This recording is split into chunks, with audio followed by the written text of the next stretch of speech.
महाअष्टमी पर्व शक्ति स्वरूपा महाकालीको पूजा गरी मनाइँदै काठमाडौँ उपत्यका लगायत शक्तिपीठहरूमा बिहानैदेखि भक्तजनको घुइँचो। आगामी चुनावका लागि उम्मेद्वारले गर्ने खर्चको सीमा निर्वाचन आयोगद्वारा सार्वजनिक क्षेत्र अनुसार बढ़ीमा 33 लाख रुपियाँ खर्च गर्न पाइने।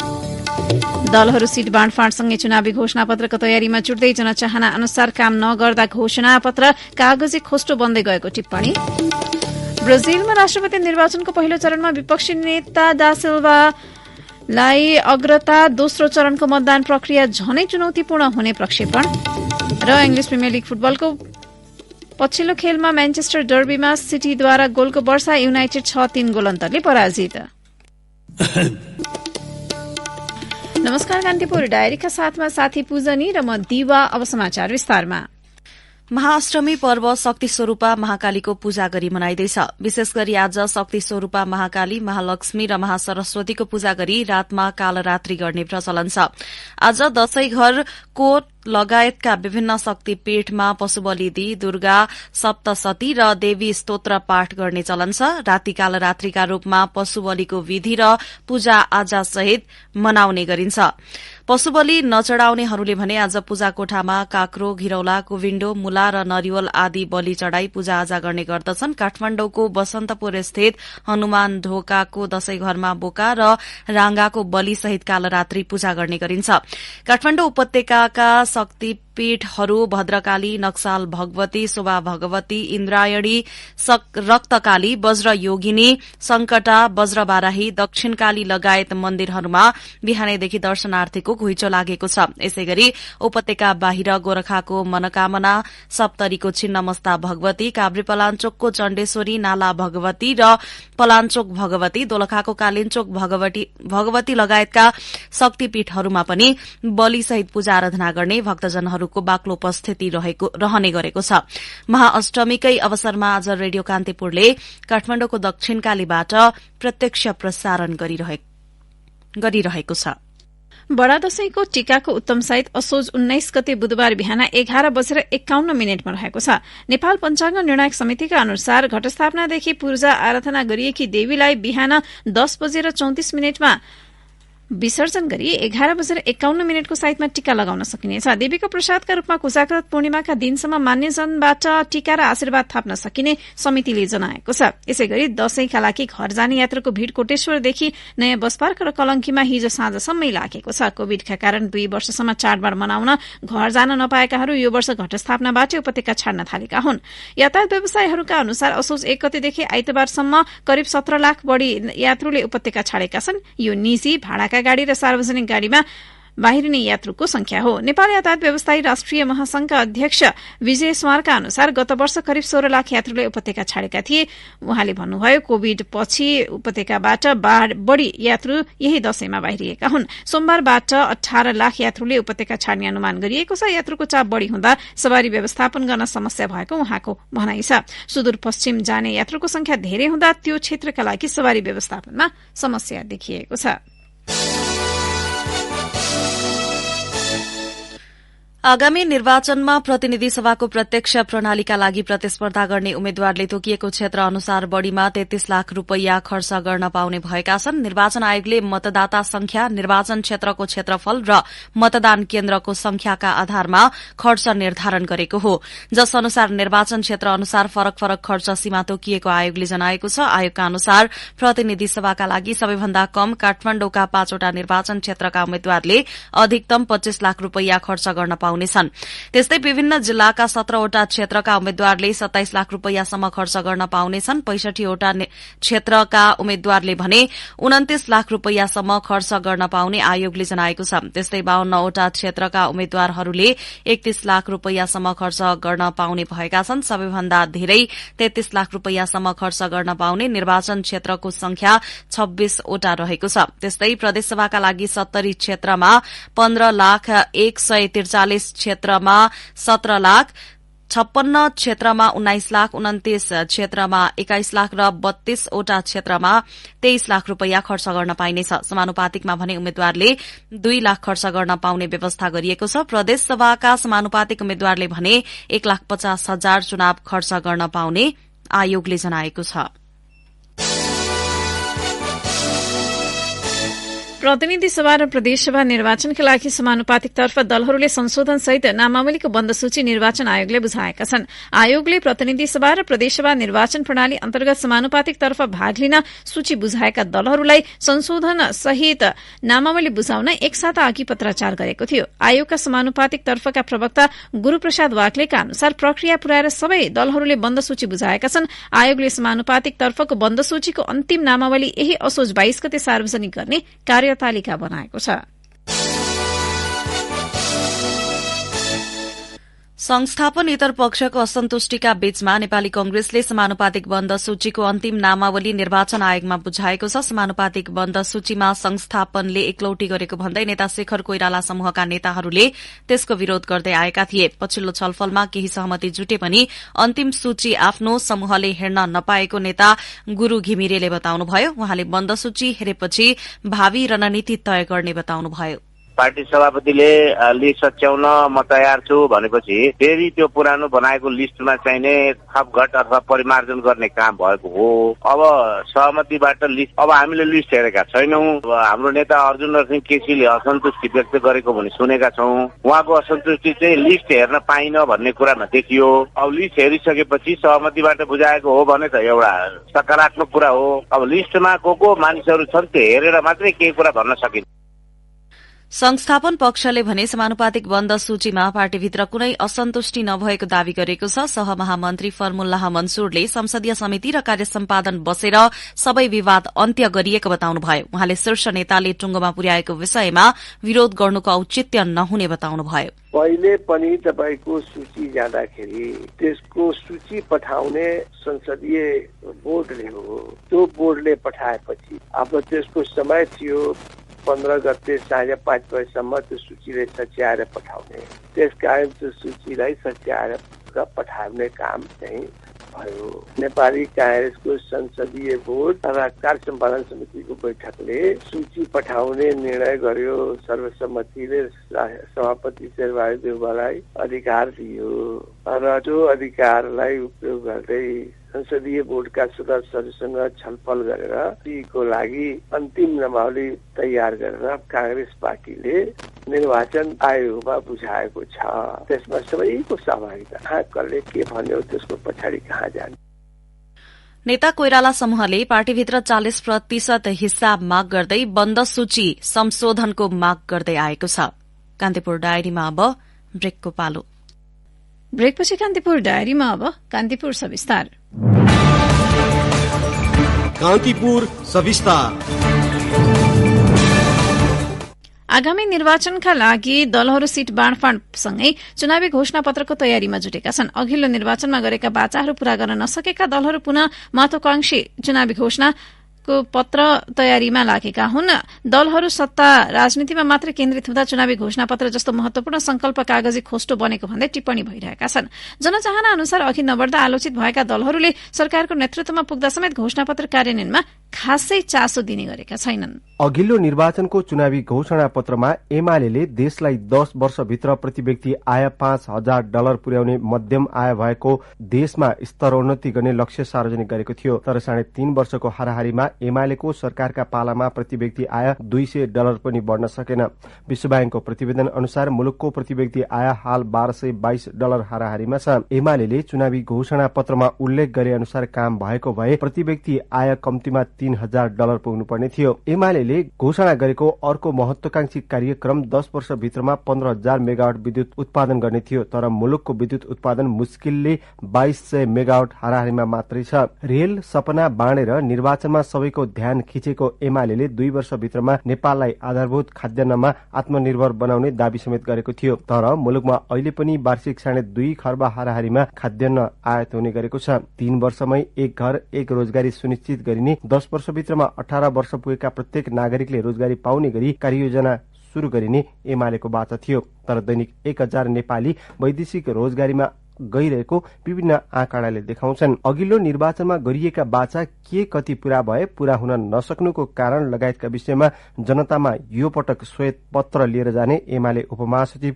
प्रदीप गेवालीले बताए। अहिले कतिपय कुराहरू पुरा नभएका होलान्। त्यसमा हामीले पहिलो कुरा त हामीले के भनेका थियौँ, के गर्यौँ र के हुन सकेनन्, नहुन सक्नुका कारणहरू के हुन्, त्यसका निम्ति हामी आफू कति जिम्मेवार छौँ, महामारी लगायतका अन्य परिवेशहरू कति जिम्मेवार छन्, त्यसको बारेमा हामी यथार्थ श्वेतपत्र सहित अथवा यथार्थ विवरण सहित हामी जनताको बीचमा आउँछौँ। हामीले गरेका हाम्रा कमिटमेन्टप्रति हामी जिम्मेवार छौँ। हामीले चुनावका लागि भन्नका लागि भनेका होइन, के कुराहरू हामीले पूरा गर्न नसक्ने ढङ्गले बोलेका रहेछौँ भने हामी त्यति बेला अलि बढी महत्वाकांक्षी भएछौँ क्या भन्ने कुरा रियलाइज गर्नका निम्ति पनि हामीलाई कुनै आपत्ति छैन। एमाले आगामी चुनावमा राष्ट्रिय स्वाधीनता र लोकतन्त्रको रक्षा, राज्यका तीनै निकायको प्रभावकारी व्यवस्थापन एवं सुदृढ अर्थतन्त्रको विकासलाई चुनावी मुद्दा बनाउने बताएको छ। हाल सत्ताको नेतृत्व गरिरहेको नेपाली कांग्रेसले पनि अघिल्लो निर्वाचनमा निकै महत्वाकांक्षी कार्यक्रम घोषणा गरेको थियो। कांग्रेसले एक दशकभित्र वार्षिक दोहोरो अंकमा आर्थिक वृद्धि हासिल गरी मध्यम आय भएको मुलुक बनाउने, वर्षमा कम्तीमा 1 खर्ब रुपियाँ बराबरको विदेशी लगानी भित्र्याउने, 5 लाखसम्मलाई रोजगारी सृजना गर्ने र अधिकांश नेपालीलाई मध्यम वर्गमा उकास्ने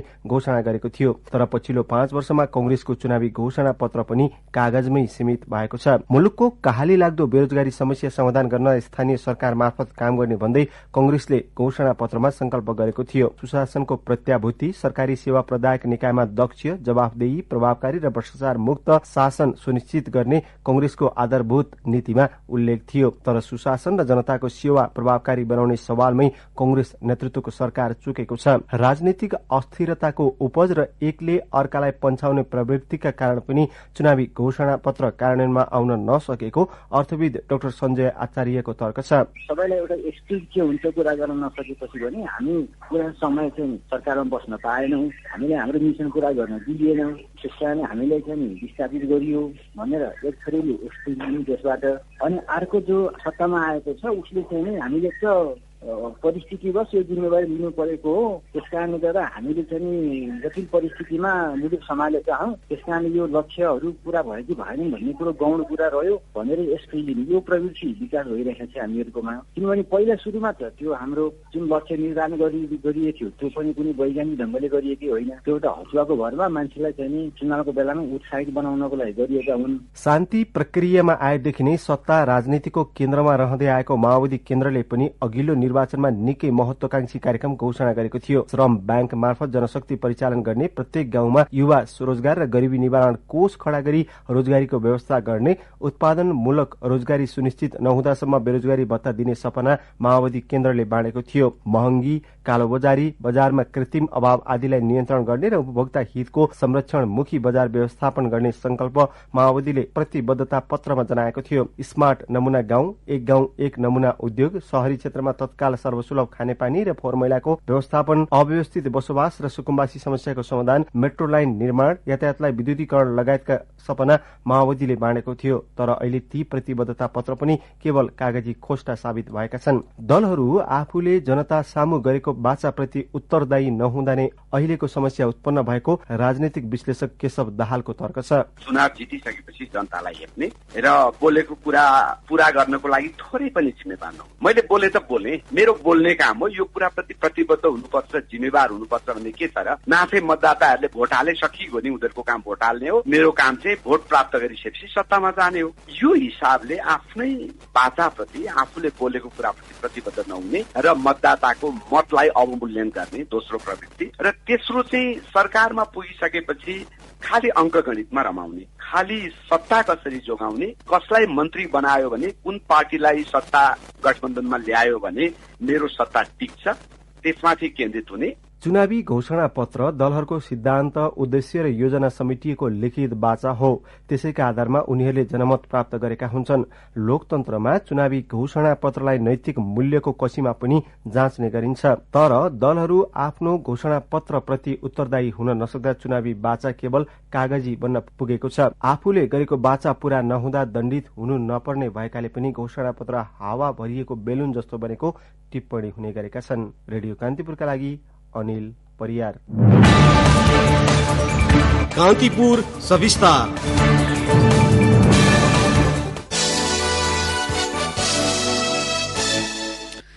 दशैं तिहार जस्ता ठूला चाडपर्वको समयमा वर्षेनी 100 भन्दा बढ़ी सर्वसाधारणले सड़क दुर्घटनामा परि ज्यान गुमाउने गरेका छन्। ओभरलोड, सड़कको दुरावस्था, चालकको लापरवाही, सवारी यान्त्रिक गडबडी लगायत कारणबाट वर्षेनी सर्वसाधारणले अनाहकमा ज्यान गुमाउने गरेका छन्। तर त्यसको रोकथाम तथा नियन्त्रण गर्न सरकारी तहबाट अनुगमन, नियमन र गल्ती गर्नेमाथि कार्यवाही गर्न नसक्दा चाडपर्वमा सधैं दुर्घटनाको त्रास निम्तिने गरेको छ।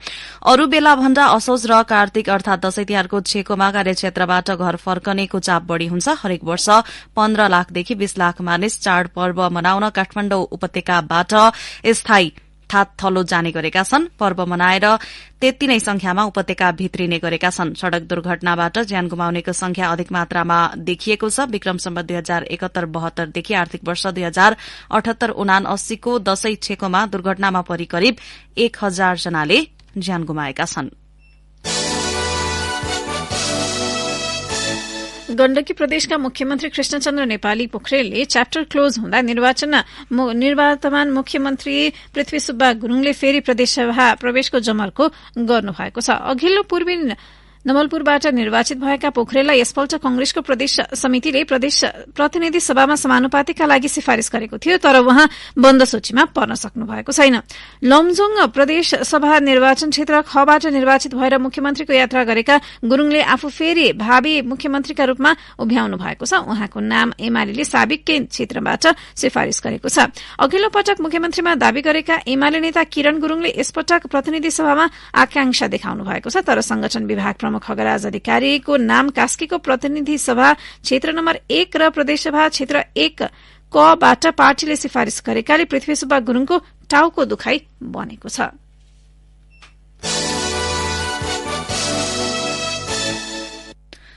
रोजगारी, पेशा, व्यवसाय, अध्ययनका लागि शहर बजार र मुगलान पसेकाहरू दशैं शुरू भएपछि घर फर्किन थालेका छन्। काम विशेषले टाढिएकाहरूलाई गाउँ फर्किने चाड दशैं भएकाले यति बेला पाल्पाका गाउँघरमै रमाइलो छ। एक रिपोर्ट। दशैं शुरू भएपछि शहर बजार भन्दा गाउँमै रमाइलो हुन्छ। आफन्त, इष्टमित्र, साथीभाइको भेटघाट, रमाइलो गर्ने थलो गाउँ हुन्छ। गाउँ फर्किएकाहरू पिङ बाट्न, घर लिप्पोत गर्ने, साथीभाइसँग रमाइलो गर्छन्। पाल्पाको तानसेन नगरपालिका बौगा पोखराथोककी 66 वर्षीय रम्बा राणाको अनुभव पनि त्यस्तै छ। घर परिवार सबै जम्मा भइन्छ, अब बसिन्छ, टाढा टाढा गएको छोराहरू बुहारीहरू घर आउँछन्, रमाइलो हुन्छ, रमाइलो लाग्छ। गाउँघर फर्किएकाहरूको भिडले यात्रु नपाउने सवारी साधन पनि अहिले ठेलमठेल छन्। काम विशेष, अध्ययनले घर बाहिर रहेकाहरू पनि छुट्टी मिलाएर घर फर्किने भएकाले सवारी साधन ओहोर दोहोर बाक्लो छ।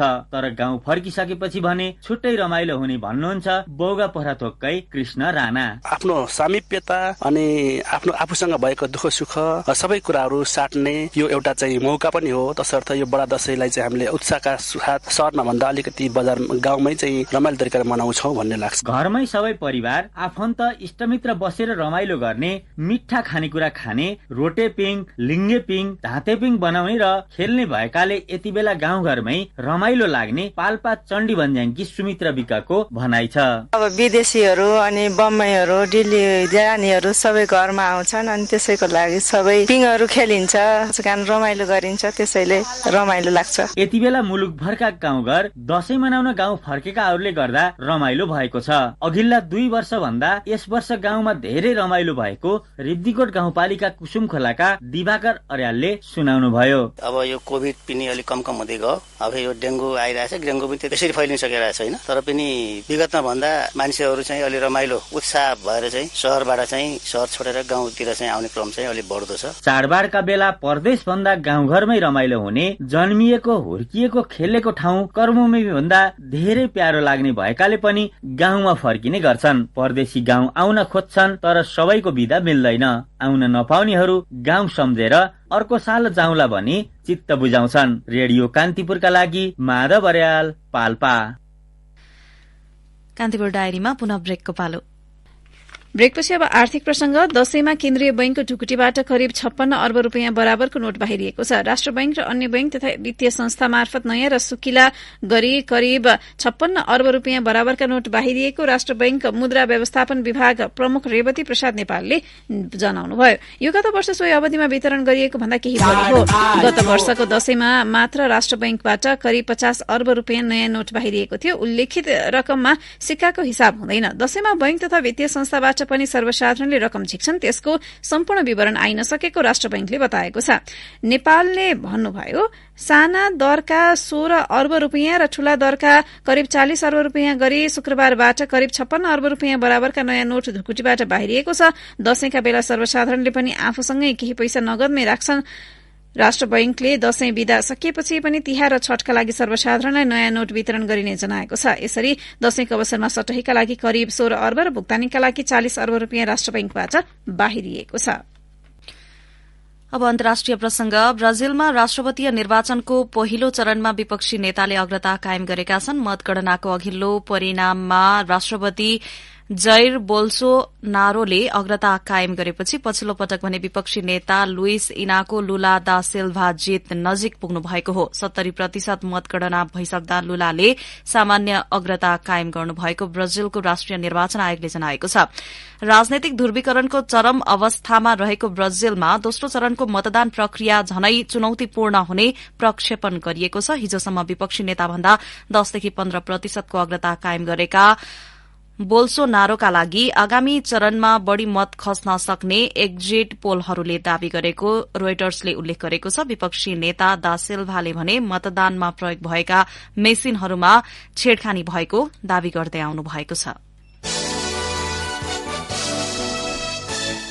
अब खेल प्रसंग। इंग्लिश प्रिमियर लीग फुटबलको पछिल्लो खेलमा म्यानचेस्टर सिटीले शानदार जित निकालेको छ। म्यान सिटीले घरेलु मैदान इतिहाद स्टेडियममा म्यानचेस्टर युनाइटेडमाथि 6-3 को जित निकालेको हो। सिटीको जितमा एर्लिङ हालान्ड र फिल फोडेनले ह्याट्रिक गरे। युनाइटेडका लागि एन्थोनी मार्सियलले 2 र जियोभानी दोस सान्तोसले 1 गोल गरे पनि हार ठाड्न सकेनन्। जितसँगै सिटी 8 खेलबाट 20 अंक जोडेर अंक तालिकाको दोस्रो स्थानमा यथावत छ। म्यान युनाइटेड 7 खेलबाट 12 अंक जोडेर 6औं स्थानमा छ। यसैबीच गैराती नै भएको अर्को खेलमा लिड्स युनाइटेड र एस्टन विलाले बराबरी खेलेका छन्। निर्धारित समयमा दुवै टोलीले गोल गर्न नसकेपछि अंक बाँड्न बाध्य भएका हुन्।